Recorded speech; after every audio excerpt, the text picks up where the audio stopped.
Golf is one of the sports that, regardless of age, most people should be able to participate in golf, so far you're able to. Golf is more, again, focusing on the collaborative efforts, one, but more importantly, it's a slow process. You don't rush into golf. There's no head rush type of process. It's all about strategy, timing, decision. There's a good dichotomy between golf and the Afnis Summit. We're looking at strategy, we're looking at collaboration. Nothing that is rushed. It's a process that will take time. There is an African proverb that if you want to go fast, you will go alone. But if you want to go far, you must go together. So this is a demonstration that we are doing this together, and we believe that the conversations that are going to happen at the Afnis Summit is a continuation of how do we have local content, how do we have industrialization, how do we have manufacturing, but most importantly, how do we have ownership of our minerals and pride that as a continent, we don't just export raw materials, but we add value, and our people shall be able to have a great future.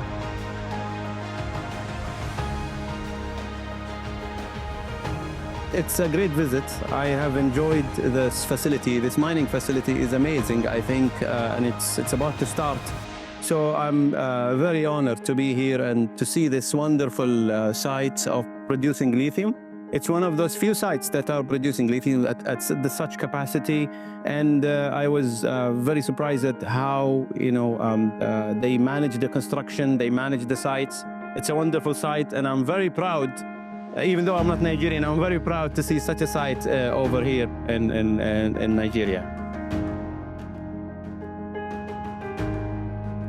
Your Excellencies, distinguished guests, ladies and gentlemen, you're all warmly welcome to the opening session of Afnis 2025. The theme for this year is harnessing local content for sustainable development. And like I already mentioned, for those of us who have joined Afnis since the beginning of the year, since 2022 when it started, of course, we know that Afnis is more than just a summit. It is indeed a gathering of great minds. And today we gather at a pivotal moment in Africa's development journey, a time when the global spotlight is turning towards sustainable energy, responsible resource management, and strategic investment.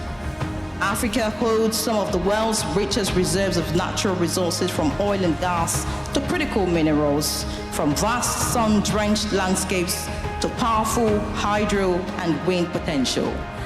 But our goal is not just to harness these resources. It is to do so in a way that empowers communities, strengthens economies, and secures a greener and more equitable future for generations to come. Where our energy ecosystem is not just clean, but smart and equitable. Where local talent is empowered and Africa's communities are not bystanders, but beneficiaries of the entire value chain. It looks like we have recognized our problem as a continent. Number one, we have procrastinated for far too long. Number two, we've made a lot of noise of our potential. Number three, we have not been decisive in relooking at the entire support architecture on our minerals. And therefore, Your Excellency and distinguished delegates, I would like to take this opportunity to say thank you for convening us, because as a continent, it is time we have this meaningful conversation where we want to be and how do we want to position ourselves.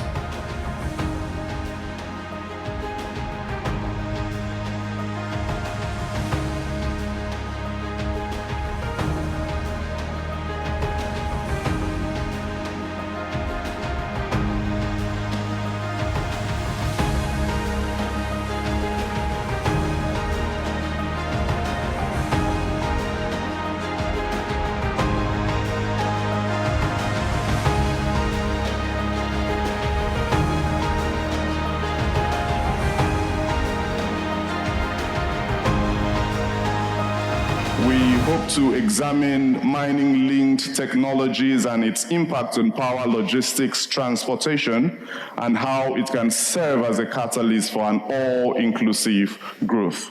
We cannot leave these communities. The minute we start to mine within the communities, we also have to start to think about how to generate wealth for those communities and how to ensure that the communities themselves are upskilled to deliver on this. We speak about data all the time. Let's speak about people. Finding the right partner is absolutely essential for the value proposition. You can have data as much as you want. Data is just a tool. Who is the mind behind the tool? And what's his or her objective?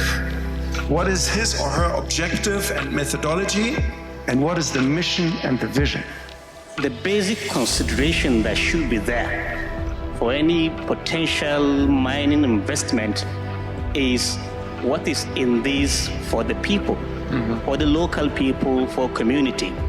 So as we develop the roads from mines to market, we should also consider developing roads from farm to markets, from homes to schools to clinics. So by the time we do this with the consideration of the local population and also with the consideration of geoheritage conservation, then that will make future investments into geosciences not only for the capital invested and the profits to be generated, but also what is in this for sustainability. Like our professor said, very pungently too, in terms of mineral wealth, Africa holds the jugular of the world. We're not going to squeeze you. We're not going to strangulate the world. But we are going to breathe first, because charity must begin at home, and then allow others to breathe through equal economic partnerships. Yeah.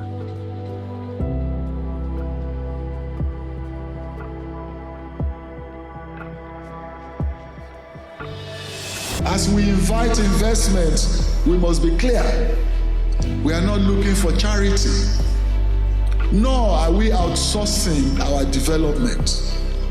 We welcome partners, those who see Africa not just as a source of raw materials, but as a destination for innovation, manufacturing, and shared value. We seek partnerships that are fair, transparent, and founded on mutual respect. This means joint ventures where African companies and communities have real equity. It means insisting on local content policies that foster skills development and supply chain growth. It means securing fair financing so we are not burdened with unsustainable debt, but instead empowered to co-create prosperity for all. Let this summit in Abuja be remembered as a moment when African ambition was matched with action, when we came together not as individual nations, but as a unified bloc, determined to build a new chapter of industrial power and energy sovereignty. As Patrice Lumumba once said, Africa will write its own history. I, Dele Alake, I now say, Africa must write its own history.